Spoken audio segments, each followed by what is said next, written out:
Jam. Turun dikit. Yang D awak.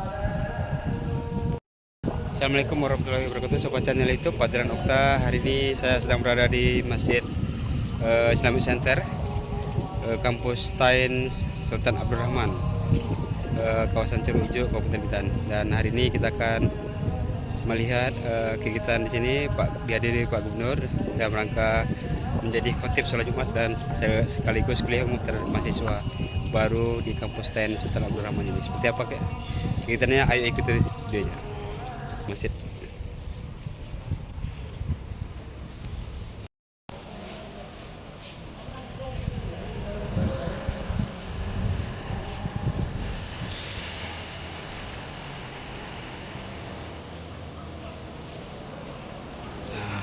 Assalamualaikum.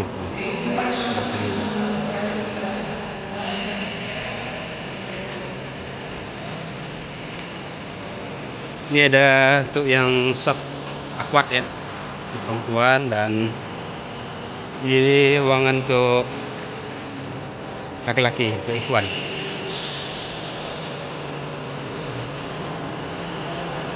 Bisa berfungsi sebagai masjid ya, sholat kan. Pak Gubernur lihat ke langsung.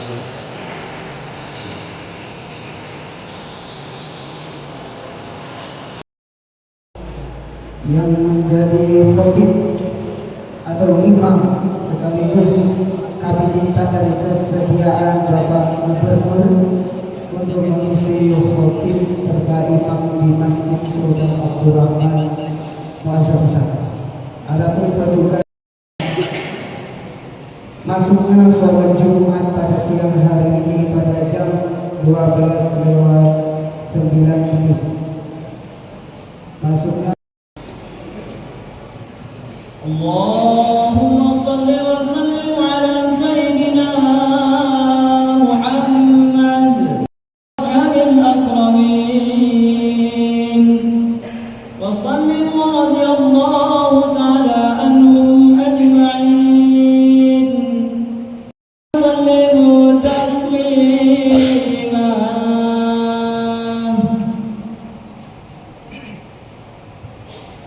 Allahumma salli ala sayyidina Muhammad.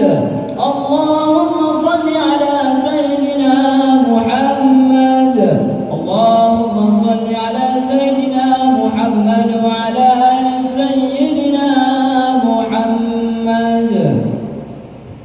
Assalamualaikum warahmatullahi wabarakatuh.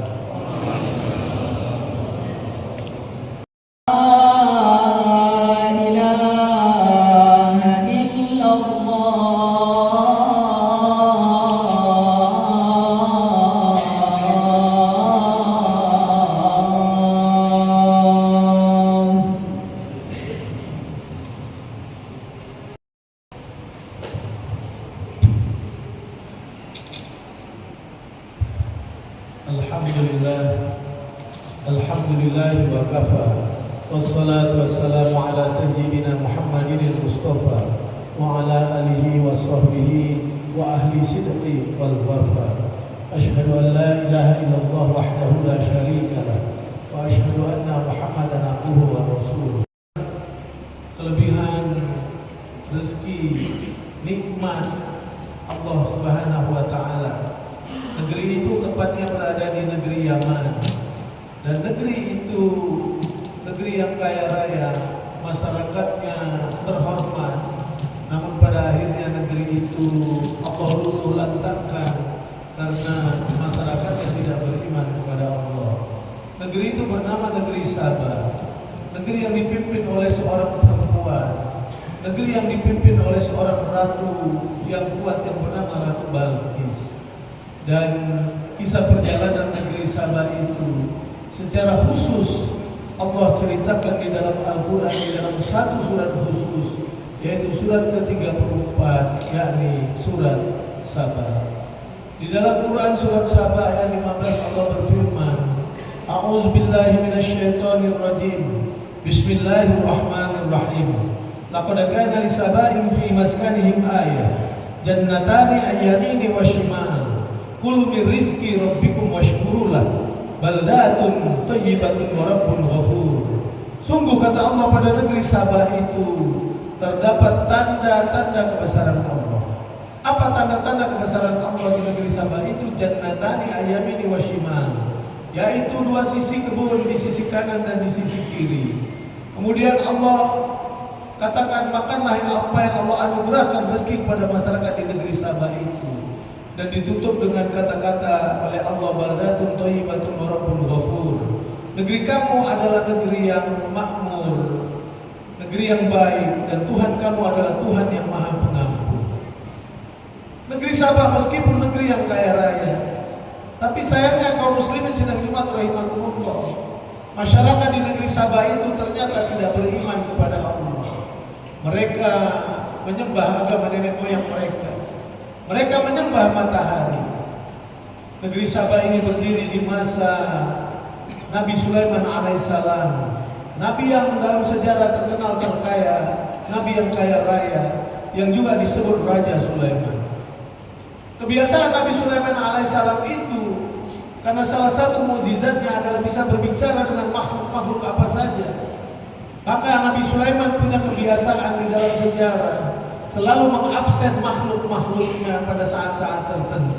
Selalu Indonesia ini negara yang Allah anugerahkan kekayaan yang luar biasa.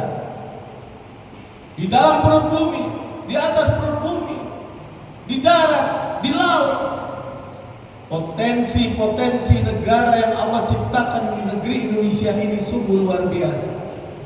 Tapi di masa lalu, bangsa Indonesia ini tidak beriman kepada Allah. Mereka banyak yang animisme, menyembah berhala, menyembah patung, menyembah pohon, menyembah batu, ada yang menyembah matahari, berbagai-bagai sembahan. Lalu Allah kirimkan para juru dakwah masuk ke negeri Indonesia tercipta ini. Pertama masuk di Kabupaten Barus di Sulawesi, di Sumatera Utara, di Sumatera. Masuk ke Samudra Pasai di Aceh. Masuk ke Sulawesi di Kerajaan Talu. Masuk di Kalimantan, Kerajaan Banjar. Masuk di Jawa, ada Wali Songo. Akhirnya Islam berkembang di Indonesia secara menyeluruh. Dari catatan kita, penduduk Islam di Indonesia pernah mencapai angka 95 bahkan sampai 96%. Tapi berapa jumlah umat Islam hari ini tinggal di Indonesia? Berbagai media merilis, salah satunya Republika beberapa waktu yang lalu, jumlah umat Islam di Indonesia hari ini hanya tinggal diperkirakan 82%. Dan bahkan diperkirakan akan terus mengalami penurunan dalam jumlah besar dari waktu ke waktu. Apakah sejarah miris perjalanan negeri Sabah akan terjadi di Indonesia? Insya Allah saya kira tidak akan terjadi. Kita berdoa semua, karena Allah sayang kepada Indonesia, negeri tercinta ini. Mengintegrasi nilai-nilai Islam, nilai-nilai kebaikan di tengah-tengah masyarakat.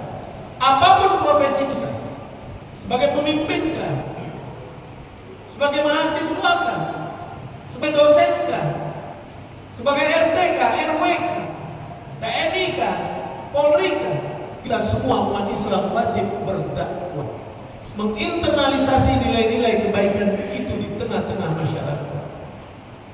Kalau kita tidak ingin perjalanan miris negeri Sabah terjadi di negeri kita ini, berdakwah di dalam Islam ada dua cara. Dakwah yang terbaik adalah dakwah bilhal, dengan menjadikan umat Islam ini sebagai contoh suri tauladan bagi umat-umat lainnya. Karena umat Islam ini Allah jamin adalah umat yang terbaik di muka bumi Allah ini. Menginternalisasi nilai-nilai Al-Quran dimanapun kita berada, di kampus-kampus, di kantor-kantor, di sekolah-sekolah, di tengah-tengah perkumpulan masyarakat. Umat Islam mesti menjadi contoh yang baik bagi umat-umat yang lain. Dakwah yang kedua adalah dakwah bil lisan, menyampaikan ilmu-ilmu kebaikan kebenaran itu di tengah-tengah masyarakat sesuai dengan kemampuan yang kita miliki.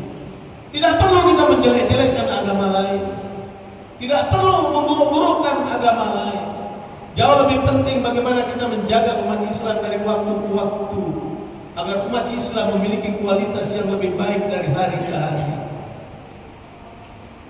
Beragama bukan hanya dari rumah ke masjid, dari masjid pulang ke rumah tanpa peduli dengan lingkungan di mana kehidupan kita. Tapi beragama kita punya tanggung jawab kolektif bersama untuk menjaga saudara-saudara kita, menyelesaikan persoalan-persoalan umat hari ini yang masih banyak dialami oleh umat Islam. Berbagai macam penyakit-penyakit psikologis, ketidaknyamanan psikologis. Tidak sedikit hari ini orang depresi. Tidak sedikit kita saksikan tontonan-tontonan yang memilukan hati kita. Ada anak yang menghabisi nyawa orang tuanya hanya karena keinginannya yang tidak dipenuhi. Ada orang tua yang frustasi, depresi, menghabisi nyawa anak-anaknya. Berbagai fenomena terjadi. Berbagai krisis ketidaknyamanan psikologis masih terjadi di tengah-tengah masyarakat. Dan kalau kita ingin jujur, semua persoalan itu dikarenakan persoalan krisis keimanan dan ketuhanan. Maka kita semua wajib berdakwah, menjaga negeri ini bersama-sama agar umat Islam tidak terdegradasi dari waktu ke waktu dalam jumlah yang besar. Jangan sampai umat Islam menjadi umat yang minoritas di negeri Indonesia tercinta ini. Karena negeri ini dibangun mayoritas dan diperjuangkan oleh para kiai, para umat Islam, para pejuang juga di masa lalu.